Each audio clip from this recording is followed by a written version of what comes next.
Hey guys, good evening. I hope I'm pretty much audible as well as visible to everyone here.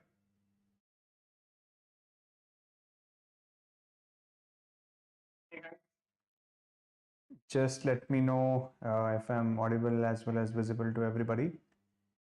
And then we can quickly start. So today, actually, guys, we start with the technical subjects, which is going to be prominently on SQL. So we'll first understand what are the different things which are important in SQL and why SQL, what is SQL. So we'll first quickly brief up about SQL and then we'll understand how SQL is important. And then eventually, anyway, it's pretty much a live session. So I'm more than happy to take up your questions rather than me speaking all the time. Cool. Hello, Shubham. Thank you so much for joining in. Great. So let's get started, guys. Quickly, I'll introduce myself as always. You know, my name is Arpit Jain. And the reason I'm here because I really like data science. Data science is my passion, and I love sharing my expertise with people. Where I have almost 10 plus years of industrial experience in analytics into multiple different domains. And also, I'm pretty much a motivational speaker. I do talk to students regarding their career placement job. So anything in general also, please do let me know. More than happy to take up your questions. Okay, just a minute, guys.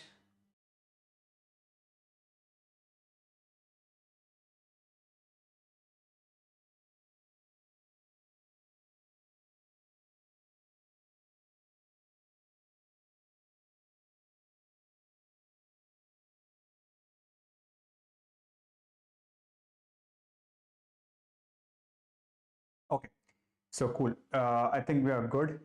Hey, Alpha, thank you so much for joining us. So I think we are good to start. Great. So before proceeding further, we always discuss about the agenda. So today we are going to talk about SQL. So that is basically towards how SQL is important and what is there in SQL. And in fact, I'll also tell you why SQL is important. So because many people think that SQL is more from a database administration side. So why SQL is important for a data science journey? So just to tell you guys, yes, SQL is still important because see, the thing is, the moment you start doing something on data, the moment you start analyzing your data, you say you are cleaning your data, you're performing some statistical analysis. So you are actually assuming that you have the data with you at the same time, right? But many times what happens, you actually don't have the data. You eventually have to get the data from the databases, and that is where SQL comes into picture, where we interact with the databases and we get the data whatever we want. And that is the reason why SQL becomes slightly important. So we'll get into the detail of SQL. But before, I've told you a very simple thing. So last class also we were discussing about this. Data is the language of power holders. A very strong terminology, guys. So when I say I have to take a business decisions, it's not going to be based on my guts now. I'm rather going to take a decision because I am 100% sure that this is what my past history tells me. So there is a high probability that if I follow this particular step, I'm going to get success in my business. So it's not based out of pure guts, it's based off certain trends, certain pattern. And that is where now the strong leaders, they are prominently focusing their decision based on the data rather than going with the simple gut feeling. And that is where data is now the language of my power holders. But now coming to our topic, guys, what is SQL? I'm open to take any answers from people.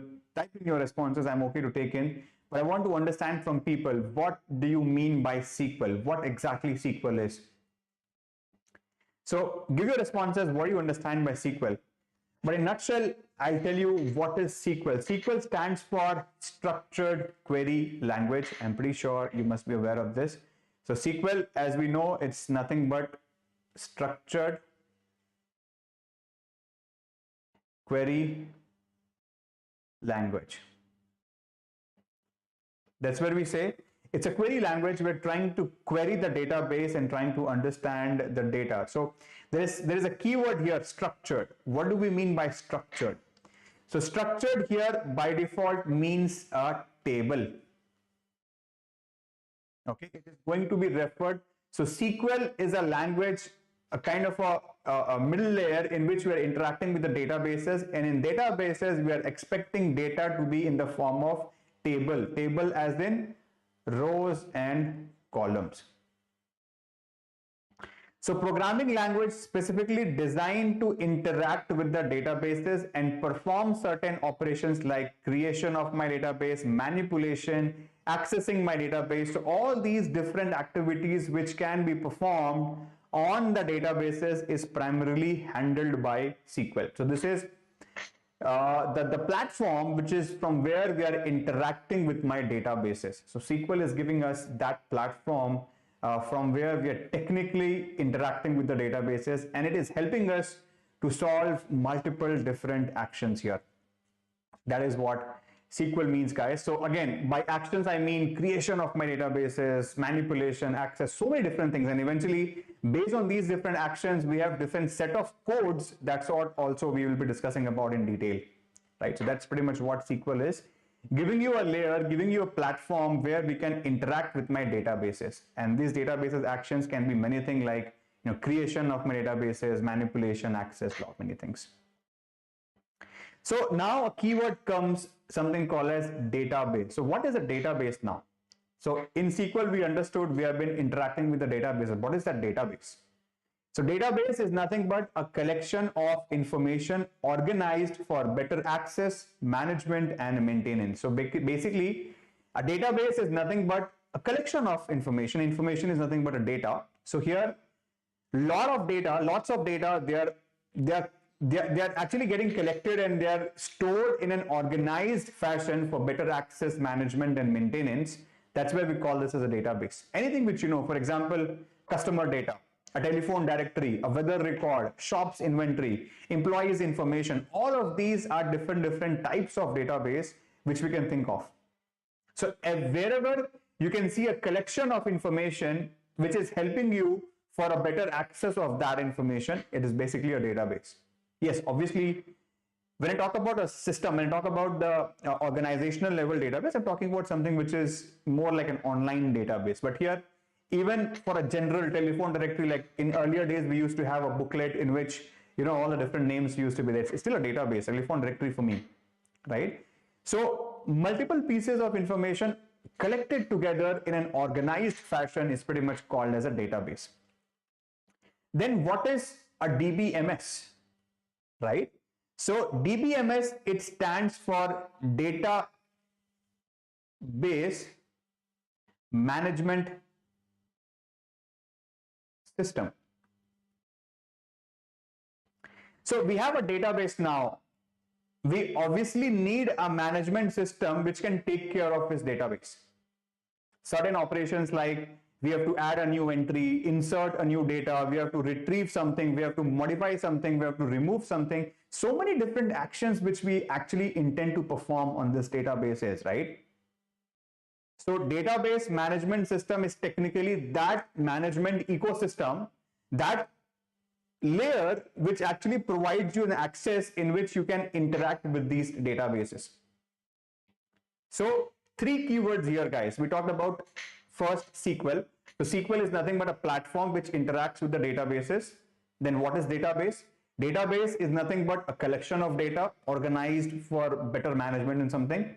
And then we have something called as DBMS. So database management system, which is actually providing you that layer where you can perform certain actions like, adding the new file and deletion and whatnot. So a management system, an ecosystem, which is helping you to perform certain operations on database.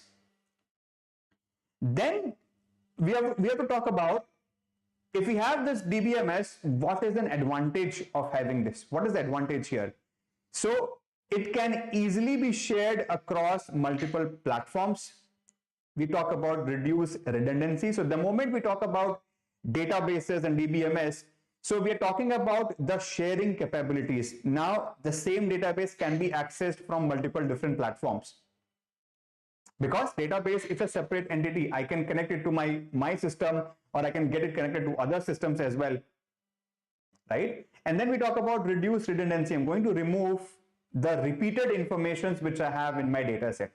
It's a reduce redundancy in that perspective. enhanced security. Obviously, now we are adding a layer of enhanced security here, flexibility, better transaction support, enhanced standards, backup and recovery, so many different standard advantages which we have already seen from the standard DB databases system. So we already have all of this for our better business perspective in terms of DBMS. Now, we talked about data, databases, DBMS. Now, there's something very interesting term called as relational database. So now there's something called as R here. So on this DBMS, we have R in the preceding. So this is nothing but relational DBMS. And when we say relational DBMS, we are going to talk about structured format. What is structured format? This is nothing but in terms of table. And for table, we have rows and columns. So that's what relational database means. So it is basically a structured data. It is going to store the data in a structured format, which is nothing but a table like rows and columns. Why rows and columns? If you would have seen an Excel file, it's pretty much again a row and a columns, and the intersection of it is basically called as cell. So it becomes very easy for us to identify a particular value, a specific value, just by giving the row and the column indexes, right?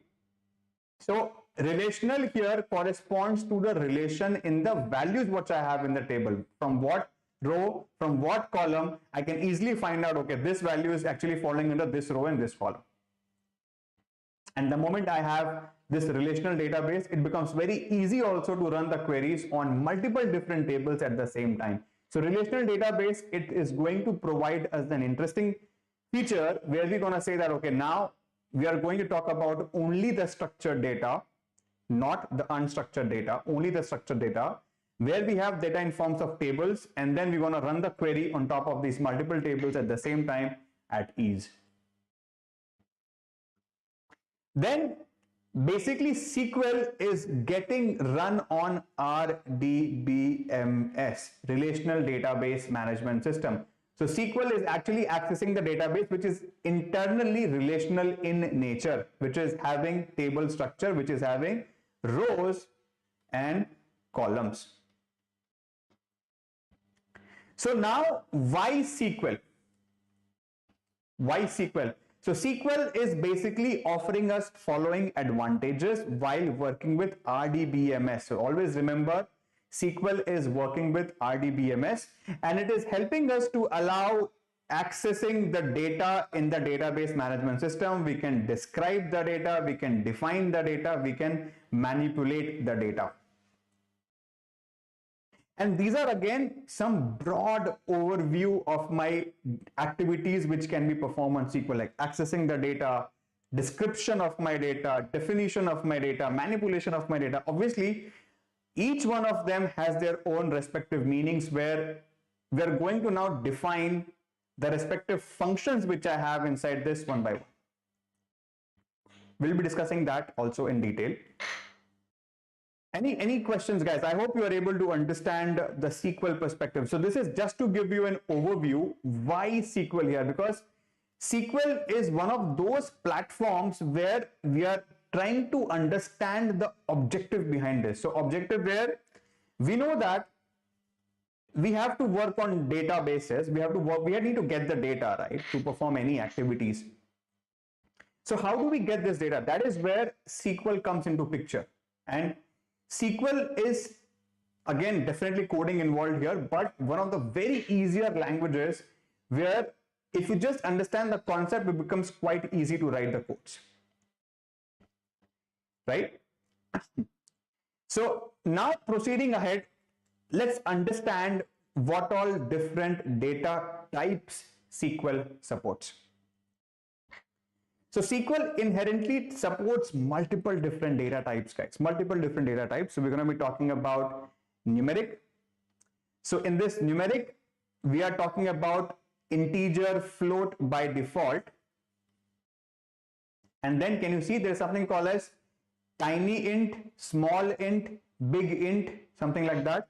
So even in integer, we are going to talk about three different layers: tiny int, small int, and big int. So this is Internally, again, giving you the flexibility to define the data size as well. Suppose I know that I'm storing a variable called as age. So age can vary from say 0 to 100 or at stretch 120 max. So I do not expect age to go something like 120013, something like a very big number. Can I expect that? No. But suppose I have another column called as price. Yes, this price can have longer value, some big number here. I can have some big number. So storing this smaller number, 3 digits, should be different than storing this price. That is where SQL provides you this opportunity where you can define the size, the memory size which you want to utilize to store this variable. So obviously I know age is going to lie from between a very small range, so I'm going to use tiny int for that. And then maybe a value which can go up to 10 or 20 digits, I can use big int for that. Right? So accordingly, the memory locations, the memory sizes gets allocated to each of my different variables. It does provide that opportunity to again further segregate on the sizes as well. So that's basically on the numeric data type. Then we talk about date time. So it has components like date, time, timestamp, year. Again, so many different functions available. It does provide again multiple different opportunities to play around with the date time features here. Third, character or string. Again, in character, we have something called as char, varchar max, text. So varchar is nothing but alphanumeric value, so we can store it here. So again, SQL is very much advanced in terms of handling the different data types here. Then we have Unicode characters, nchar, nvarchar. We have binary, verbinary max. We have the image files. We have miscellaneous such as the large objects, blob objects, JSON, XML. So many different data types can be easily handled by SQL. So SQL in that sense is very advanced. It provides you so many different options where depending on what data type you are dealing with in your system, you can probably select that data type and then get the system sorted for that. So yes, SQL is pretty much advanced in that perspective, and it handles multiple different data types likewise. So just to again show you what all different data types it can handle. Now, moving a bit ahead and try to understand certain technical concepts of SQL. There's something called as SQL Constraints. So SQL constraints are nothing but certain rules we enforce on data while the columns are getting created in the table. And it is used to limit the type of data that can go in that table. It can be either on a column number or a table level. So basically, now I am defining the certain constraints, certain rules for a table that now I want this table column to have not null structure. For example, I say that column 1 primary key.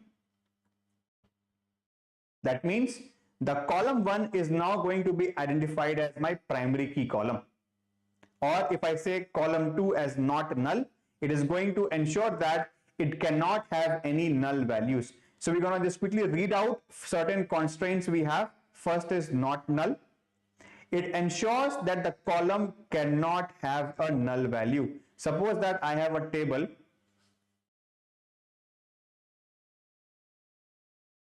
column 1, column 2, column 3, and suppose in the column 1 we have put the constraint as not null. That means whenever I'm going to insert a row here, I have to have one value. Suppose any value x, y, z, whatever, x, 23, y, whatever. I cannot keep it blank. The moment I keep it blank, it is going to give me an error. Okay. So that is where not null is used. Default, We can provide a default value when nothing is defined. So if we are not defining that value, a default value will go in. Unique, it is going to ensure it's going to have all values in a column which are different. Primary, it is going to uniquely identify each row. Foreign, again uniquely identify each row in another table. Check, it ensures that it satisfies certain condition whatever we pass externally. Index, it is going to quickly create and recover the data. It is basically used for that purpose. We're going to index our data, and then we are going to make sure that every indexes is getting tracked so that we can quickly create and recover the data if lost. So these are certain SQL constraints, certain enforcement, certain rules which we can pass on top of my columns to create certain different data columns we have. Again, we are going to do certain practicals afterwards, but this is how SQL constraints are given. So just to reiterate, what did I say? So SQL constraints are nothing but where we're going to say that now, whenever we have certain data points, we are actually going to have certain points which is definitely getting repeated here. And we're going to say that, okay, now with this perspective, we are going to have a data set where all of this or either whatever is getting specified is going to be followed. So we can specify the constraints likewise, and based on these constraints, we are going to use the respective pointers for us. Cool. So that's how constraints are given. Moving ahead, now there is something which is very interesting. If you remember, I talked about certain activities which we can perform on SQL, like data description. I talked about data manipulation. I talked about data definition and whatnot, right? So based on all of this, SQL queries are further subdivided into 4 categories. What are those 4 categories? They are called as DDL, DML, DCL, and TCL. So these are nothing but the different command groups which we have in SQL. Okay. So in SQL, we have certain command groups. So we talk about DDL, DML, DCL, TCL. So what are these? Okay, let's try to understand each one of them. So DDL is group of commands which is called as data definition language. So as the name suggests, definition, so we are defining something, we are creating something new here. So we are talking about the basic table structure. So it is not related with any data points. Suppose I have a column age which has value 10 or 20 or 30. I'm not talking about 10, 20 and 30. I'm rather talking about the column which is age. So I'm talking about the external layout of my table. So how many columns has to be added? What will be the data type of my columns? That is what we are going to define in the data definition language. So we are primarily intended towards understanding how we are going to define the tables which we have. So data definition language, going to talk about from a data structure perspective. So I'm talking about the table structure. So in the tables, we are going to have certain different things. So definition of my columns and those identifications. So basically talking about my table structures, that is what is going to be the primary task of data definition language. I'm talking about the codes from structure perspective, table structure, which is data definition language. Then we talk about data manipulation language, DML. So manipulation means now I'm talking about the actual data here. So I want to whether access this data, I want to modify this data, I want to delete this data. All of this activity can be performed under DML. Right? So data manipulation language. Now we are going to manipulate our data. So primarily as a data science professional, your 95% of your effort will be focused in DML. So that is what you are intended to focus on, DML. So select query, for example. So we have been discussing about select queries. So all the queries where you are accessing the data, they are primarily using what? Select queries, right? So select queries is where your 95% of effort will be going into, and you have to primarily focus on the DML set of commands. So all the access level information, everything will be part of DML. Then the next is DCL, Data Control Language.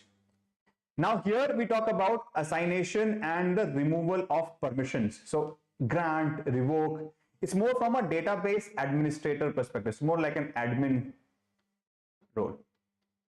So we have a database administrator who is taking care of different roles which has to be given. So maybe user one should not have an access to database one, and maybe user 2 should have an access to database 3, something like that. So all the grant of my access and removal of my access, it should be given in DCL. Then we talk about TCL. So this is nothing but transaction language. So all the saving and restoration of my databases like checkpoints, rollback, save point, so backup, recovery, all of those transaction level information, that's pretty much what is handled by TCL. So guys, being a data science guy, as I've told you, our job will be primarily focused towards DML. But again, moving further, I'm going to quickly tell you about these different commands which we have. So DDL has these all commands: create, alter, drop, truncate, comment, rename. So create, I'm going to create the objects. I can create a table, I can create a database, so whatever. So create is the command which is going to create all of that. Like for example, create table name, which is say table 1. So this is the command, as simple as that, which is going to create the table 1. Alter. Now alter, whatever I have created here, I'm going to alter the structure of my DB object. So this table 1 suppose has 3 columns. Now if we want to alter anything from this column set, we want to add one more, I'm going to use alter command here. So alter is a DDL command which is going to change the schema of my table. Then something called as drop and truncate, very frequently asked questions in the interview. So drop, suppose I say drop table 1. It is going to completely delete this table itself. So no schema, no structure will be remaining. While if I use truncate table, suppose this table 1 has 10 records. So basically it is going to remove all those 10 records. But if you still query the table, you might get 0 records, but you won't get an error. But if you query your table after drop, you might get an error saying that table not found. Right? So that's what the difference in drop and truncate. Then we talk about comment. So we can add a comment to my data dictionary with this, and then we have a rename. We can, as the name suggests, we can rename any object, whatever we want with this. Next, as I was talking about manipulation language, so insert, update, delete, and post that we have very important call as select. We have not written select because it is the most important command to access element. So this is my 4th command. So insert, update, and delete. So I'm talking about my insertion of a new data, inserting a new data into a table. Update, suppose my current age is say 10, I want to update this to 20. So yes, I can update an existing data within the same table. Delete, I want to delete the row where say employee ID is equal to 100. So I can delete the record for that employee whose employee ID is 100. So delete is again going to be from the data perspective. I can pretty much delete the unwanted records or even all records from my table. On the other hand, select. is going to be used to access the element. Suppose I want to say select name from table 1. So it is going to select the name from my table 1. All the columns will be selected. All the values will be selected from this column name. Cool. That's about my manipulation language. Then we talk about DCL. So as I was talking about, more from an admin perspective, admin perspective. So we talk about grant and revoke. So logically, grant and revoke, they are more towards understanding of my giving an access to a particular database. Suppose I say that user 1 should be given an access to database 1 or table 2, or user 2 access should be revoked from table 3 of database 1. So all those commands where we see that now I want to have certain user level access management. So that is where DCL is used. We talk about grant, revoke. So either we grant the access or either we revoke the access. That's pretty much what is part of DCL. Again, as I've told you, from a data science perspective, your intent should be more focused towards VML. But again, just to move ahead, next is TCL. It is also called as transaction control language, where we talk about recoveries and backups. So commit, rollback, and save point. So these are my 3 different things: commit, rollback, and save point. So commit is nothing but to save whatever changes I have made in my database.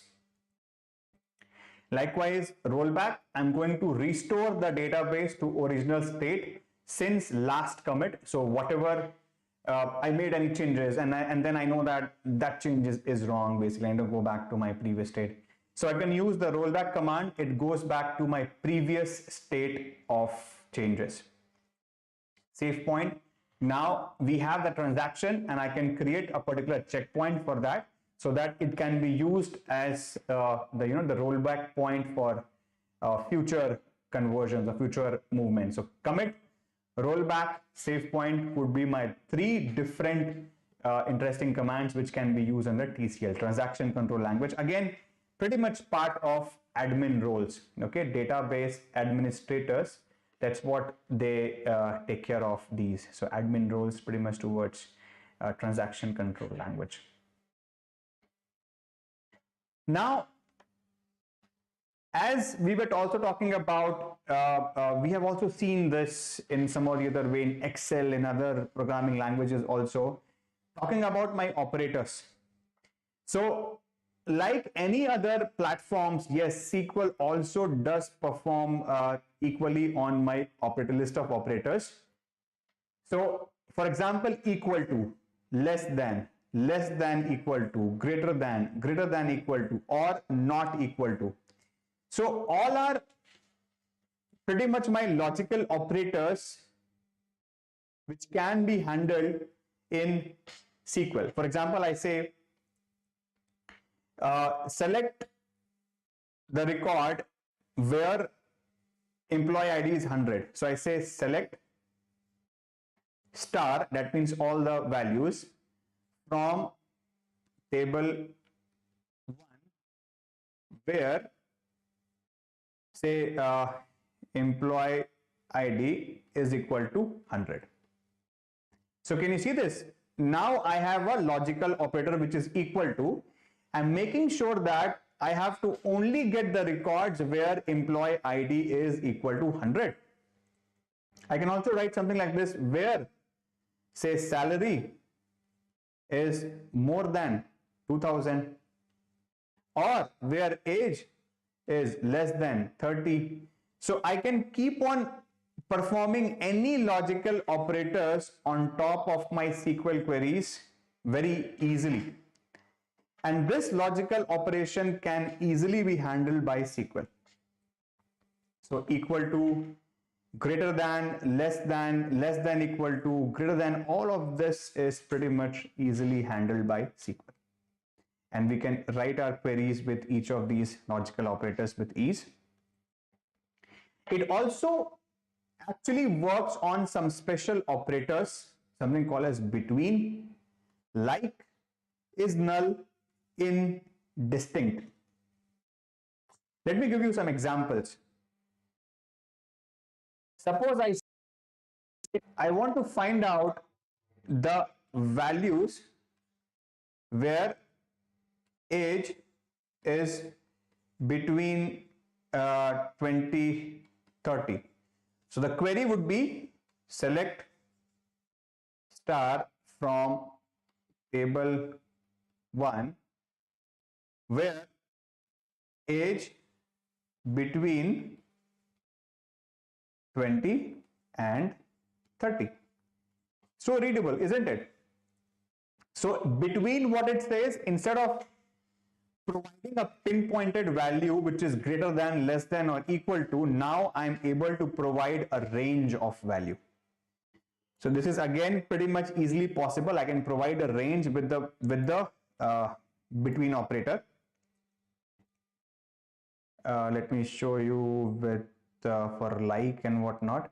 So next is like. Like is again very interesting. What to say we have. So now suppose I want to say check a pattern saying that I want to find all the names which starts with capital A. So like introduces pattern matching. So it has a wild character called as %. So what do we do? Suppose I want to say that it starts with A and anything after that is fine. So this % is nothing but anything. So we say select star from table 1 where name like a %. That means now if I have to pass any pattern, we can simply say a %. So starting character is A. After A, whatever it is, I'm okay with that. Whether it is Amit, or whether it is Amay, or whether it is Arpit, everything is completely fine. It mandatorily it has to be A. After A, it could be anything. Then we have is null. Is null, it is going to check if the value is null. In is basically where we can pass the range of values. Suppose I'm going to say that. Now same thing where say age in 10, 20, 30. So I want to find all the records where the age is either 10 or 20 or 30. So in can take a list of values which can be checked upon. That is going to be happening with in. The next is distinct. I'm only going to talk about the unique values here. So if I check select distinct age, that means I'm going to only get the distinct values of my age, as simple as that.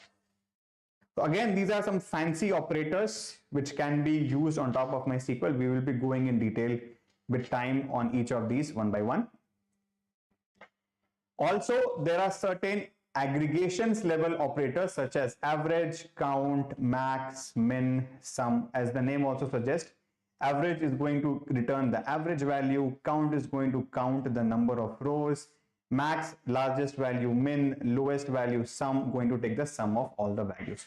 So apart from all this, I can also do some aggregations on top of my data set. So average, count, max, min, sum is also pretty much possible here.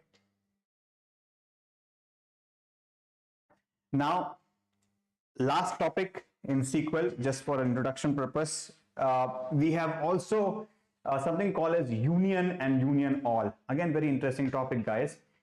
So what if we want to combine the result of two select statements? So I have, say, select name from table 1 and I have select name from table 2, right? And I want to combine the results together. So in between them, I can have the union or union all function. So what is that? So basically union and union all, they all are same, but suppose if we have any duplicates here, any duplicate, suppose the name Arpit got repeated in both table 1 and table 2. So if I take union between them, that is going to remove the duplicates. It is going to remove the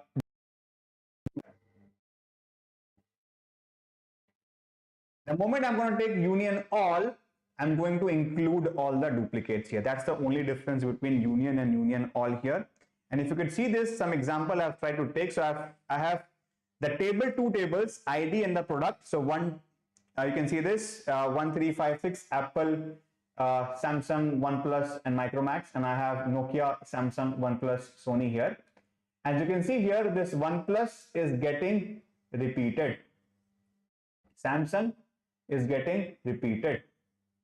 Can you see this? So the moment I am going to find out this data set, this is wrong, so this should not be there. So if I run a union on top of this, I'm going to have the details where the values are not repeating.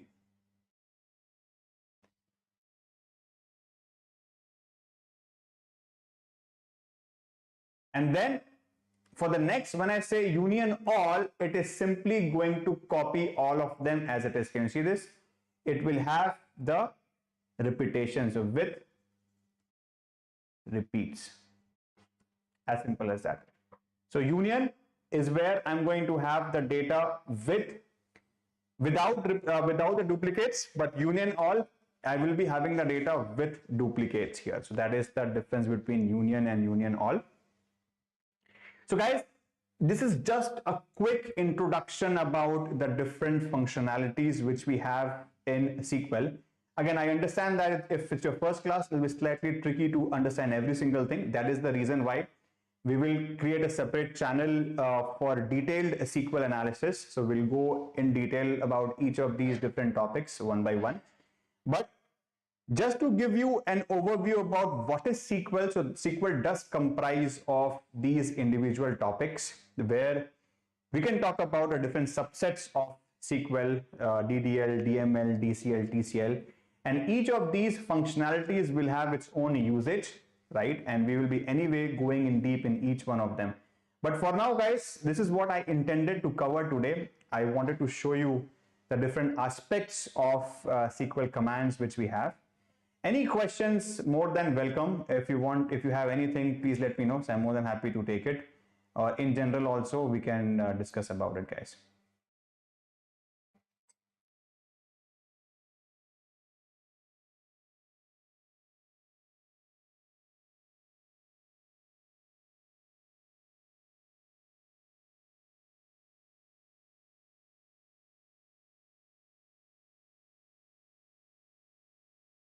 Uh, if that is good, I think we are pretty much fine here. So we have just started, guys. So SQL, this session was just to give you a brief introduction about what is SQL and then what different keywords we can think about SQL, right? So just a quick, super fast introduction. But now, as you can understand, in each of these different functionalities, there's so many functions available, so many different examples available. So we'll go in deep about each one of them one by one in detail in respective videos. But I hope you got a fair sense about what is SQL. So feel free to reach out. We can always talk about it, but always do remember Excel, SQL are your step one towards you becoming a data science professional. Cool. Great, guys. With this, thank you so much. I'm gonna leave here, and please till then keep on exploring, keep on learning. Always happy to help, and till then, bye-bye.